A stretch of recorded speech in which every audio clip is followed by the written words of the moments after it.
nah, I followed up on the story. So basically, what happened was the hood rat chick didn't have enough money on her EBT card. Oh, that story. Yeah. Oh, that's the same story. I thought.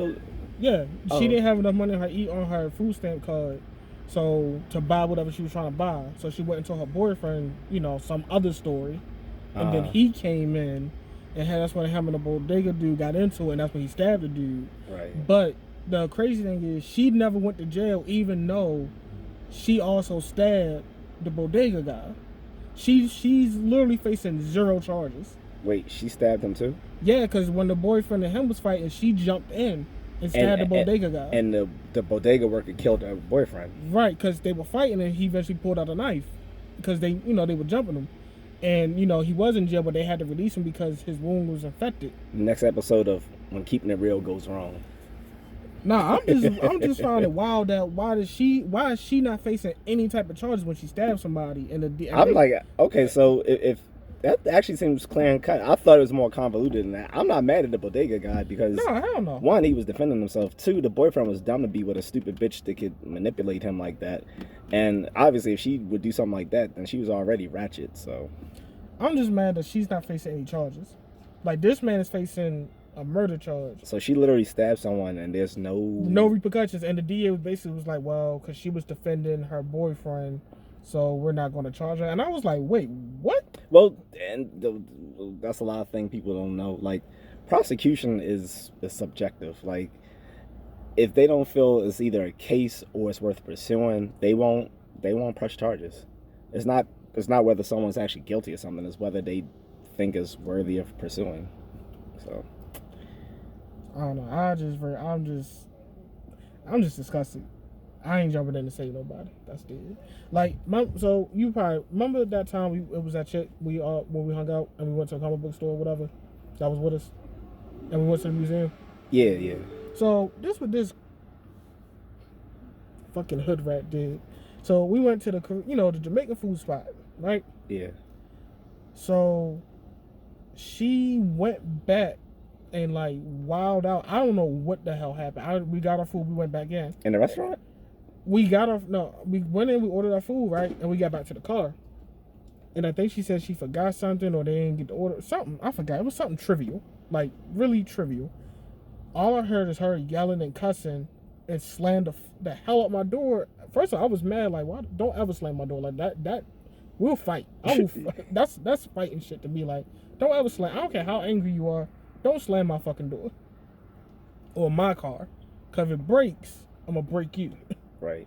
So she started going off fussing about something trivial, and I'm just like, what? And she started going off something. Well, you ain't come in here to defend me. I'm like, please. Well, every Jamaican restaurant got that uncle out there ready to just about their life. No, I go there, I go there enough times where I want to come back and get food there, and 2, I ain't worried about them doing nothing. I ain't tripping about that. But that's always been like a dating pet peeve of mine. Like, if you're disrespectful to like service workers and stuff like that will instantly like just turn me off. Now, I will give her the benefit of the doubt. No, I'm not. But the only caveat I'll give is because sometimes ladies at the restaurant do be rude as shit.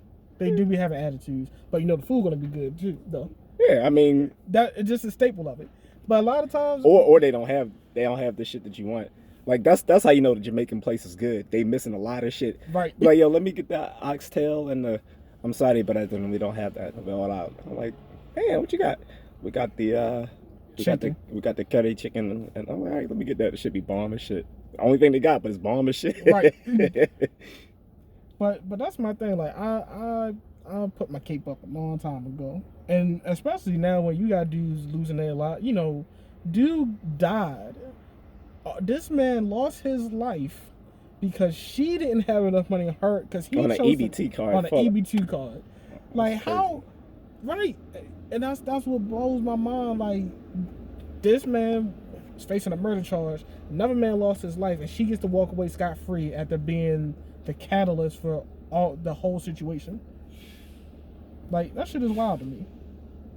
I can't do it. I will never put myself in that position to where. Now, it was different if I'm out with my girlfriend or my wife or something like that, and there's an immediate threat. That's something different. But outside of that, bitch, walk away. like real talk. Like women, it blows my mind how women be, they'll be so gun ho to want to fight or so. No, they'll be scared when they by themselves, but when they see a dude, they all of a sudden, they become superhero. They become Superman. They tough now. Yeah, they like I have. Slick. Like, Well, I have family members like that. They talk mad shit to, to neighbors and stuff like that. They can't get along with, expecting me to jump into it. I already told them I'm not doing it. So they were, pretty miffed when I said, fight your own fights from now on. So, on the phone, you know what he said to me, saying, you can fight your own fights from now on. But I'm like, yeah, because I have nothing to do with it. I have never had a problem with anyone in the neighborhood or the community whatsoever, because guys have a level of understanding that there's always a low level of threat amongst all of us. Whereas women just think they can pop off as much as they want because someone else is going to fight their battles for them. I'm not doing it. I was like, I'm not going to jail for you, and who's going to take care of my wife when I'm locked up? So, nah, fuck that. I don't care if it's my mother or sister or whatever. Like, if you can't throw them bows, then keep your mouth shut. So that's how I see it. Yeah, I feel you. All right, guys. Well, that was a little rant before some pizza. So talk to you later.